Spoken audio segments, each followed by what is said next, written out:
Bonjour à tous. Coronavirus, je ne sais plus quoi dire. Je pense qu'on aura toujours à dire, mais on n'aura pas assez de nouvelles pour dire ce qui n'est pas encore dit jusqu'ici. Puisque la vie nous amène à agir comme ça, devrais-je aussi dire qu'on n'a pas de choix? Je crois qu'on a un choix. Et dans ce cas, le choix serait de ne pas toujours répéter les mêmes choses, mais de dire ce qui peut apporter quelque chose de plus pour changer cette situation. Le point sur lequel je me base ici, pour ne pas dire thème, est coronavirus et l'Afrique. Quel sort réserve-t-il à ce peuple? Nous allons voir la première partie qui parle du coronavirus en tant qu'une arme vicieuse pour la mentalité africaine. Je n'ai pas dit pour les Africains, j'ai dit pour la mentalité africaine. Cette précision parce que je sais qu'il y a plein d'Africains qui ont déjà eu à réviser cette mentalité, qui voient des choses telles qu'elles sont, mais qui n'ont peut-être pas eu la chance, jusqu'ici, de pouvoir prouver ce qu'ils peuvent. Coronavirus, une arme vicieuse pour la mentalité du peuple africain. Étant donné que la mentalité de ce peuple est plus ou moins convertie dans la négation, dans les croyances erronées, la cotation que font les médias sur la problématique de ce virus, qu'il soit présent ou non, mortel ou pas, suffit pour arriver à tourmenter leur esprit au point de se détruire d'eux-mêmes. La mentalité de ce peuple est fragile et assez négative. Ce qui traduit que la pensée qu'ils forgeront sur les faits qui leur sont présentés au sujet de cette pandémie rendra leur effet mortel suite à la vulnérabilité de l'état d'être de ce peuple. En réalité, ils n'auront pas besoin de l'infection de ce virus pour leur destruction. Ce sont des conditions qui leur seront imposées ou qui les sont imposées. Les mesures prises à leur égard, ces mesures non adaptées à leur mode de vie qui les extermineront. Je me suis demandé si coronavirus, comme on le nomme aujourd'hui, est une nouvelle histoire. Je pense que c'est une histoire ancienne.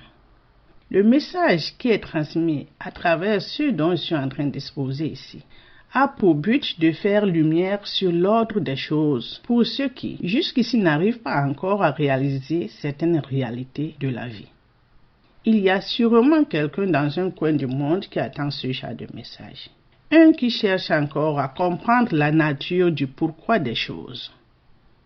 Quelqu'un qui, de son fond intérieur, souhaite une vie pacifique dans le monde, précisément en ce moment où la pandémie virale est à l'échéance de la destinée de quelques hommes.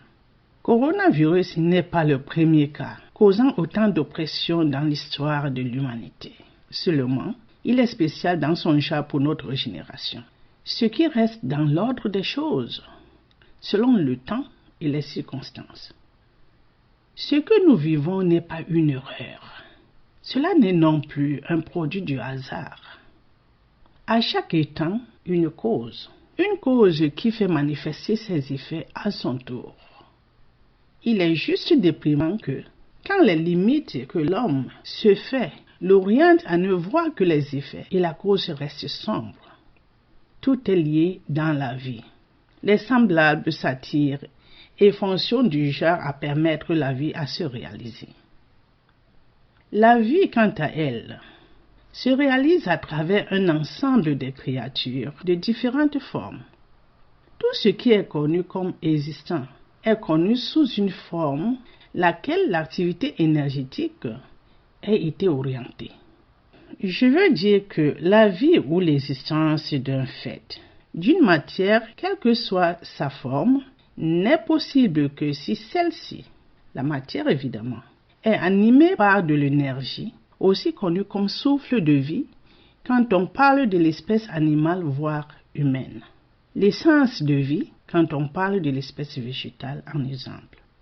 Ce souffle, cette essence, cette énergie, ceux de pouvoir et transmettre à cette conjoncture épidémique au nom de coronavirus. Le coronavirus est juste un porte-nom. Le problème est ailleurs. Le virus porte un nom qui lui a été attribué pour mener à bien l'opération. Le plan stratégique de l'opération est fait selon le temps présent et les circonstances atténuantes. C'est pour cela que personnellement, je ne trouve pas qu'il est nécessaire de faire tort à qui que ce soit ou de donner raison à qui que ce soit. Les faits sont là. Ce qui est essentiel, c'est de réfléchir et voir comment s'en sortir. Supposons que ce qui se dit, portant atteinte à une tierce personne, voire un groupe d'individus, comme étant ordonnateur de ce qui se passe, soit vrai. Ceux ou ces derniers n'auront jamais pu concrétiser leur conspiration si le terrain d'action n'était pas favorable au plan. Tout ce qui se passe maintenant dans nos vies est le résultat de nos actes. Au lieu de gaspiller l'énergie à l'agitation, concentrez-la dans les séances de méditation pour l'optimisation des faits. Supposons que l'homme ne soit à mesure de décider consciemment dans quelles circonstances l'instant présent doit le trouver, mais il peut choisir de quelle manière nourrir son mental pour subsister. Ni les cris, ni les larmes, ni le désarroi ne pourront changer l'état des choses. C'est pourquoi l'agitation ne peut être un moyen dans la conquête de la solution dans cette situation. Ce qui nous reste à faire maintenant, c'est de pouvoir raisonner et trouver une attitude adéquate nous permettant de garder la forme et attendre ce que l'avenir nous réserve. Quelle est alors cette attitude ? Quelle attitude garder pour mieux gérer la situation? La deuxième partie de ce point résume les aspects nécessaires permettant d'adapter une attitude par excellence pour une bonne fin durant cet épisode de crise. Abonnez-vous. Cela vous permettra de recevoir automatiquement de nouvelles vidéos, toutefois elles sont en ligne.